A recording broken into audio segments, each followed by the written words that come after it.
Scientist Emoto ने बताया, professor Emoto ने क्या बताया, तमाम लोग मेरे बहन भाई तमाम लोग गूगल पे जाएं और लिखें जापान के साइंसदान की तहकीक आब ज़मज़म पे क्या है।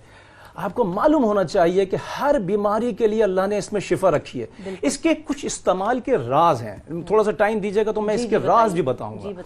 इसके कुछ इस्तेमाल के राज हैं, लेकिन खुदा की कसम खा के कह रहा हूं कि ये कमाल की शिफा रखती है।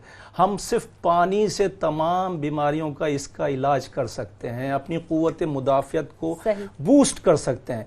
साइंटिस्ट कह रहा है, इमोतो कह रहा है, प्रोफेसर इमोतो कह रहा है कि ये कुव्वत मुदाफ़ियत को आपके बूस्ट करती है। तमाम अमराज की शिफा अल्लाह ने इसमें रखी है। ये मौजिज़ाती पानी है, मैं नहीं कह रहा हूँ, साइंटिस्ट कह रहा है कि मौजिज़े रखती है, मौजिज़ाती पानी है, अल्लाह का इनाम है, तोहफा है तमाम खलकत के लिए, इंसानियत के लिए। अच्छा, अब इसको कैसे इस्तेमाल किया जाए?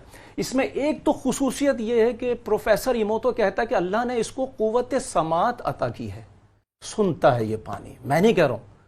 प्रोफेसर इमोतो कह रहा है कि कुव्वत समात दिए, कुव्वत गोयाई दिए और कुव्वत याददाश्त दिए।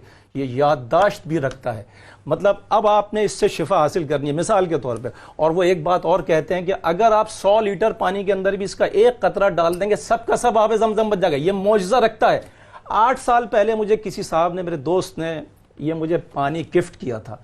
आप यकीन करें एक कतरा भी इसमें कम नहीं हुआ। ये मौजज़ा इसका, ना ये भाप बन के उड़ता है, मैंने जिस कमरे में रखता हूँ गर्म कमरा नहीं हुआ।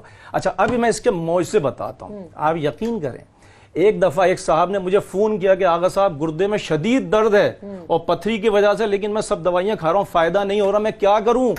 मैं बहुत आजिज ज़ईफ आदमी थे। मैंने कहा आप ये करें कि आप आब ज़मज़म निकालें और उस पर 41 मरतबा 41 टाइम सूरह फातिहा पढ़ें, सूरह अलहम्द पढ़ें, साउंड के साथ पढ़ें। कहने का साउंड के साथ क्यों? मैंने कहा सुनता है ये, मैं नहीं कह रहा हूं, साइंसदान कह रहा सुनता है। उन्होंने साउंड के साथ पिया, थोड़ी देर पीने के बाद उन्होंने 1 घंटे के बाद मुझे फोन किया, कहने लगे आगा साहब ये क्या है ये?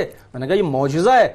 उनका दर्द खत्म हो गया। 10 या 11 दिन के बाद उनकी पथरी रेत की तरह से यूरिन के जरिए पास हो गई, खत्म हो गया। एक दफा एक साहब ने मुझे फोन किया, कहने लगे साहब मुझे सांस का मर्ज है, मैं क्या करूं? उनके भांजे ने मुझे फोन किया। मैंने कहा भाई आप ये करें, आब ज़मज़म पिएं।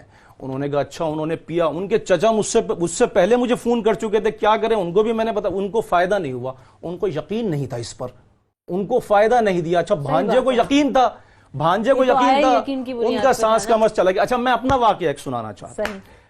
2015 में मुझे शदीद खांसी शुरू हुई। मैंने अपने तमाम नुस्खे इस्तेमाल किए, ठीक हो जाता फिर बीमार हो जाता, ठीक हो जाता फिर खांसी। मैंने एलोपैथिक दवाई भी, होम्योपैथिक सब करके देखा, नहीं हुआ फायदा।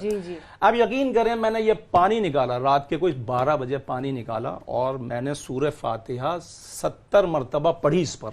70 मरतबा पढ़ने के बाद मैंने इससे कहा तुझे मैं वास्ता देता हूं रसूल अकरम सल्लल्लाहु अलैहि वसल्लम का, खुदा की कसम खा के कह रहा हूं, मैं खुदा की कसम खाता नहीं हूं, मैं खुदा की कसम खा के कह रहा हूं कि वो दिन है, आज का दिन है, मेरी खांसी वो दोबारा पलट के दोबारा नहीं आई।